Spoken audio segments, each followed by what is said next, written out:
તો આ તરફ રાજકોટમાં નવરાત્રિના દિવસે યુવતીની જાહેરમાં છેડતી થઈની ઘટના સામે આવે છે। જલારામ ચોક પાસે યુવતી રસ્તા પરથી પસાર થઈ રહી હતી ત્યારે સ્કૂટર પર આવીને શખ્સ યુવતીનો પીછો કરે છે અને ચાલુ સ્કૂટર પરથી યુવતીનો હાથ પકડવાનો પણ પ્રયાસ કરે છે।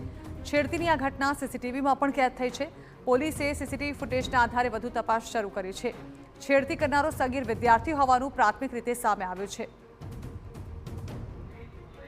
આ અંગે વધુ માહિતી સંવાદદાતા મોહિત ભટ્ટ આપી રહ્યા છે। મોહિત, સીસીટીવી સામે આવે છે જેમાં એક સગીર જે છે તે જે યુવતી છે તેને છેડતી કરવાની તેની કોશિશ કરે છે। સીસીટીવીમાં આખી ઘટના કેદ થઈ છે। જાણવા માંગીશું આ મામલે શું કાર્યવાહી શરૂ કરાઈ છે?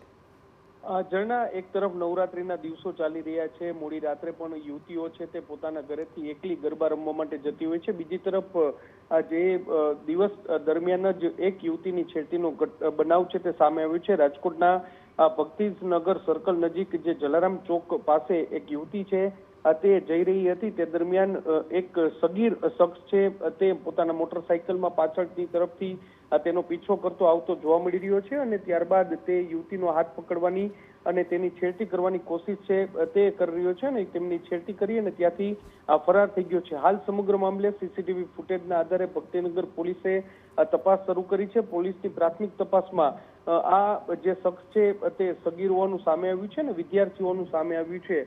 હાલમાં જે ભોગ બનનાર યુવતી છે તેમની ફરિયાદ લેવાની તજવીજ છે તે ચાલી રહી છે અને ફરિયાદના આધારે આ જે છેડતી કરનાર શખ્સ છે તેની પોલીસ દ્વારા તેની સામે કાયદેસરની કાર્યવાહી છે તે હાથ ધરવામાં આવશે। જો કે મહત્વની વાત છે કે જે પ્રકારે સરા જાહેર આ પ્રકારનો બનાવ બન્યો છે તે રાજકોટ શહેરમાં કાયદો અને વ્યવસ્થાની સ્થિતિ સામે જરૂરથી સવાલ છે તે ઉભા કરે છે અને આવા શખ્સો સામે એક બોધરૂપ કાર્યવાહી થાય તે એટલી જ જરૂરી છે। જી બિલકુલ મોહિત, આભાર। તો એક યુવતીની સરા જાહેર છેડતી કરતો એક સગીર વિદ્યાર્થી જે છે તે સીસીટીવીમાં કેદ થયો છે।